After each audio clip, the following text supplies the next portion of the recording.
¿Qué tal? ¿Cómo les va? Muy buenos días, buen comienzo de semana. Como fue anunciado, recibimos hoy en la entrevista en Telebuendía a un ex embajador uruguayo ante la Unión Europea. Vamos a hablar sobre uno de los hechos que de alguna manera remeció las noticias internacionales sobre finales de la semana pasada y del cual se sigue hablando todavía el día de hoy. Walter Cancela, ¿cómo le va? Gracias por venir. Buen día, ¿qué tal? ¿Cómo está? ¿Disfrutando de estar un poco alejado del ruido? Y sí, ya dedicado al descanso, como quien dice. Y al análisis. Y bueno, y a la observación más que el análisis, ¿no? Bueno, O sea, justamente de eso nos vamos a aprovechar para conversar en este ratito. En una primera instancia, ¿cómo tomó el Brexit, esto de la salida del Reino Unido de la Unión Europea? ¿Era algo previsible? y era algo probable, digamos, ¿no? En general, las opiniones, a veces uno dice, bueno, como dicen los anglosajones, wishful thinking, ¿no? Como que no iba a pasar, pero en realidad era una probabilidad cierta de que podía ocurrir. Esto, digamos, por una razón que yo diría que hasta es histórica, ¿no? El Reino Unido siempre fue el Estado miembro de la Unión Europea que estuvo más en la frontera de irse o quedarse, ¿no? Es decir, le costó ingresar. Hay que recordar que la Unión Europea no ingresó en el origen de la Unión Europea, de la Comunidad Europea, en el año 54, sino que recién es en el 73 que ingresa como Estado miembro, junto con Irlanda y con Dinamarca en ese momento. No integra la zona euro, no está dentro del acuerdo de Schengen, que es el que regula las cuestiones de migración interior y demás. O sea que... Siempre hubo como una relación, yo no sé decir si tirante, pero no de convencimiento. No tirante, pero bueno, sí, estamos, pero somos socios, pero no juntos, pero no entreverados, ¿no? Y siempre una resistencia de parte de los gobiernos del Reino Unido, algunos más, otros menos, dependiendo también si eran laboristas o conservadores, pero en general de recelo hacia las decisiones de los órganos de Bruselas, ¿no? Claro. Hablando de los gobiernos y de quienes impulsan la salida del Reino Unido de la zona euro, ¿es peor, que se entienda la pregunta, ¿es peor el triunfo del Brexit o la victoria de quienes impulsan la salida del Reino Unido? Bueno, no sé peor para quién, digamos, ¿no? Claro. Pero yo creo que el triunfo del Brexit es un golpe a los europeístas, digamos, a los que impulsaban la permanencia. Hay que recordar que en los días previos fue asesinada la diputada Jo Cox, que era laborista e impulsora de la permanencia. Se pensaba que eso iba a volcar por simpatía a la permanencia a los votantes, cosa que no ocurrió. Pero sobre todo yo creo que hay una derrota muy fuerte de Cameron, ¿no? Cameron había estado en los años previos coqueteando con la salida del Reino Unido y después sale a hacer campaña para quedarse. O sea que allí hay una jugada de Cameron que lo deja con poca credibilidad frente al votante, y eso hace que termine venciendo las fuerzas del UKIP, digamos, del Partido Independentista del Reino Unido. Hay un fenómeno que no siempre se ha puesto sobre la mesa y que, o quizás desde aquí un poco alejado y ha puesto su experiencia viviendo algunos años allí en Europa, en Bruselas, quizás no tenemos todavía la total dimensión. ¿Cuánto influye en la población europea el fenómeno de la inmigración, del rechazo a la inmigración? Bueno, si uno mira objetivamente los números, mucho menos de lo que la percepción pública de los ciudadanos europeos creen. Normalmente las encuestas muestran que, preguntada a la gente, ¿qué porcentaje cree usted que hay de inmigrantes en su país? Normalmente las respuestas van al triple de lo que realmente hay, ¿no? O sea, hay una percepción de que la inmigración es mucho más fuerte de lo que realmente es. Es importante, hay una población inmigrante fuerte, Eso ha sido muy positivo para Europa porque ha traído fuerza de trabajo más barata, en todo caso. Lo que ocurre es que hay una migración que tiene que ver con... lo que pasa con la inmigración es que son migrantes de culturas diferentes. O sea, no son migrantes cuando uno mira los migrantes de origen musulmán, por ejemplo, que hay muchos en Europa, se identifican en la calle por su vestimenta, por su forma, digamos, de comportarse, que es distinta a la del europeo tradicional, ¿no? Y eso hace que se note mucho más de lo que realmente pesa en las cifras, ¿no? Claro.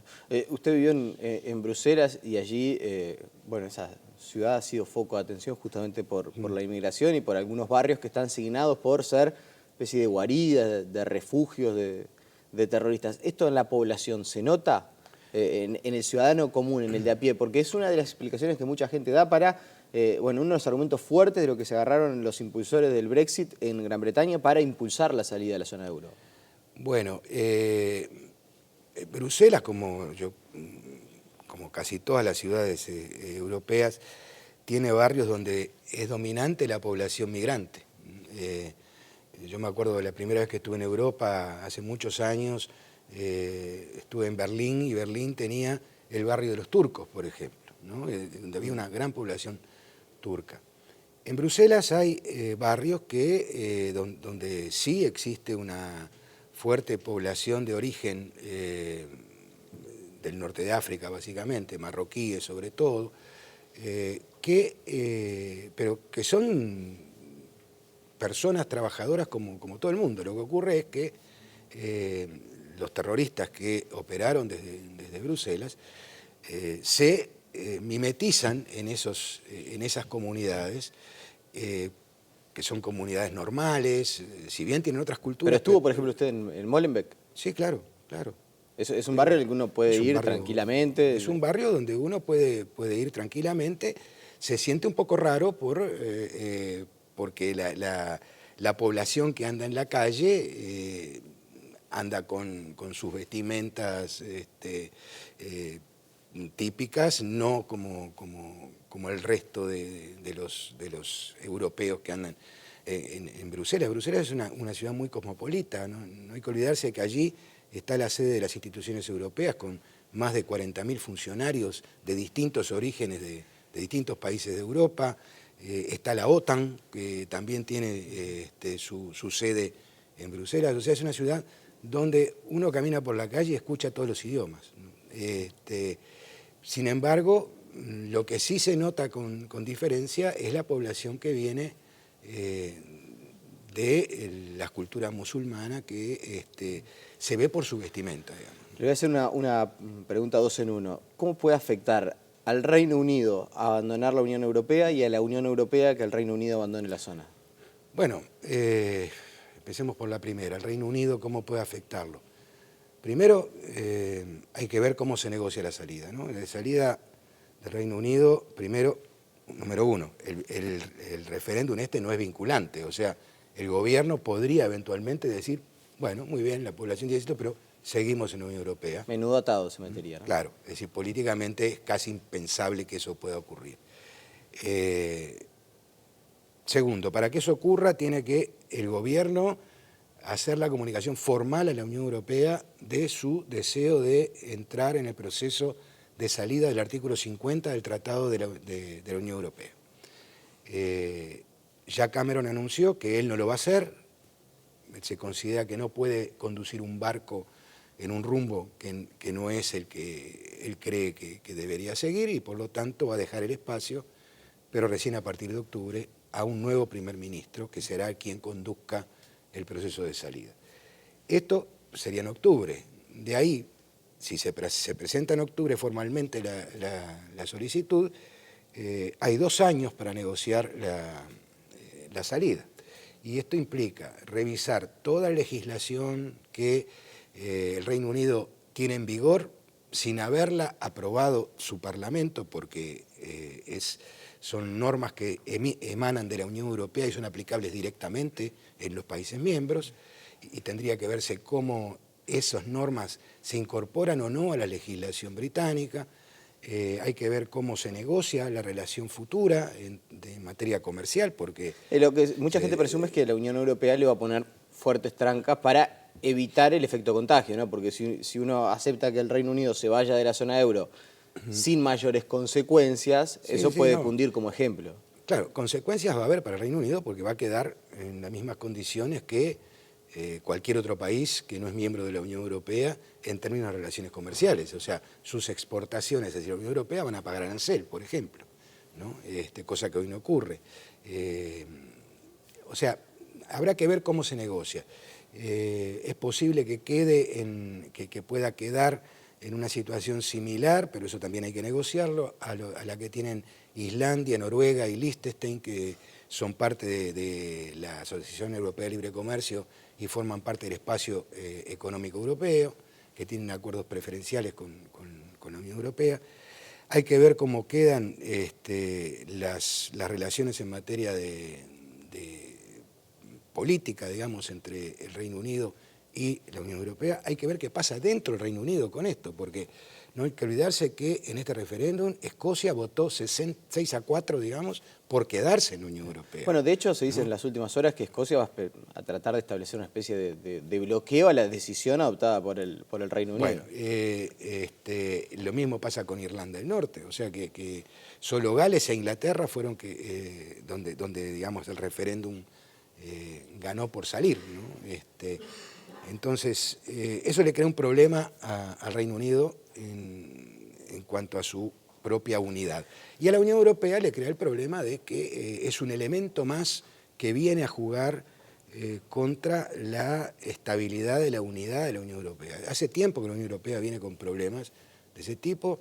Yo no sé, pero un punto podría ser el de la crisis del 2008, cuando la Unión Europea no fue capaz de tomar las decisiones adecuadas en el momento adecuado, se perdió mucho tiempo y por lo tanto se generaron muchos ruidos y la Unión Europea no ha logrado salir de esa crisis. Para ubicar a la gente estamos hablando, entre otras cosas, de la crisis de Grecia, que golpeó fuerte también.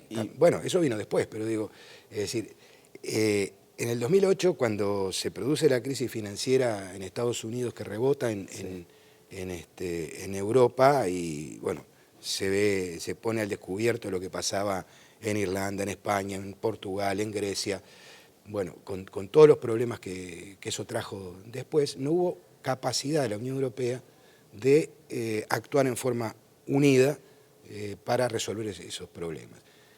A la Unión Europea le falta liderazgo, es decir, el último liderazgo fuerte que tuvo la Unión Europea fue el de Delors, que terminó en el año 2000 aproximadamente, y luego de allí no hubo liderazgos fuertes en la Unión Europea, lo que hace que en definitiva sean las personalidades políticas fuertes de los Estados miembros, como por ejemplo Alemania, con Merkel o Francia, que pueden colocar detrás de sí al resto, pero eso no es lo que es la esencia de la Unión Europea y genera los problemas que está generando hoy, ¿no? Y sobre algo en lo que usted estuvo bastante involucrado, y es las negociaciones entre la Unión Europea y el Mercosur.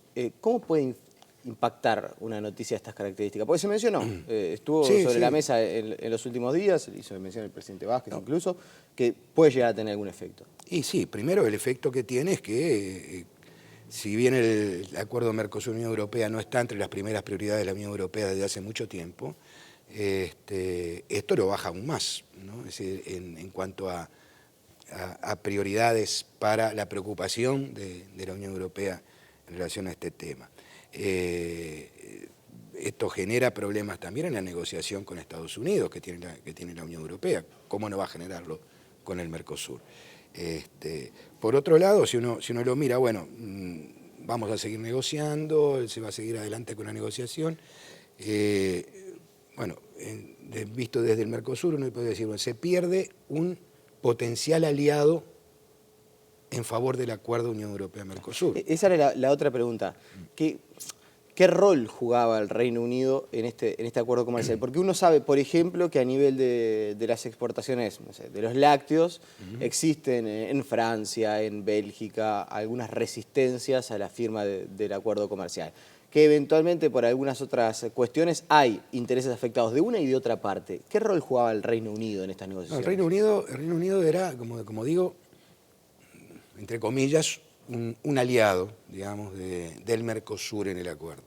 El Reino Unido tiene una política desde siempre de mayor apertura que la que en general predomina en los países mediterráneos de la Unión Europea. Es más parecida a la posición del Reino Unido a la posición de Alemania o de la propia Dinamarca que la que podría tener Francia, Irlanda o Polonia, por poner los tres países que ven con más recelo, digamos, un acuerdo con Mercosur por el impacto sobre la producción agrícola, ¿no? Claro. O sea que en ese sentido, parece increíble, ¿no? Pero es un proceso de larga negociación y cómo han surgido imponderables de uno y de otro lado que dilatan la posibilidad de llegar a un acuerdo. Sí.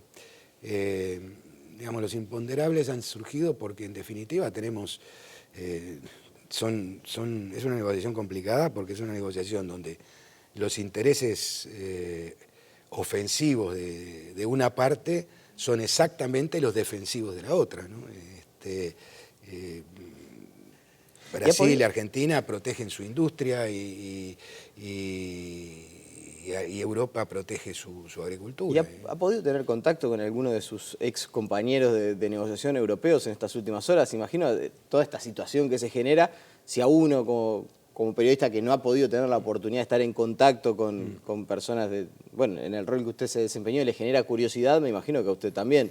¿Qué le dicen? ¿Qué le transmiten? No he tenido ningún contacto, no he tenido contacto con nadie, ni de mis ex colegas de otros países, ni tampoco con gente del Ministerio de Relaciones Exteriores. O sea que estoy mirándolo como ustedes, desde afuera. La última, o de las últimas en realidad, ¿es el principio del fin del bloque europeo?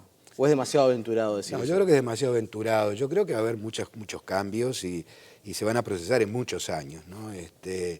La Unión Europea pensada por los originales, digamos, por los 6 países que se reunieron ahora, cosa que molestó a muchos, que se reunieran los 6 fundadores, digamos, ¿no?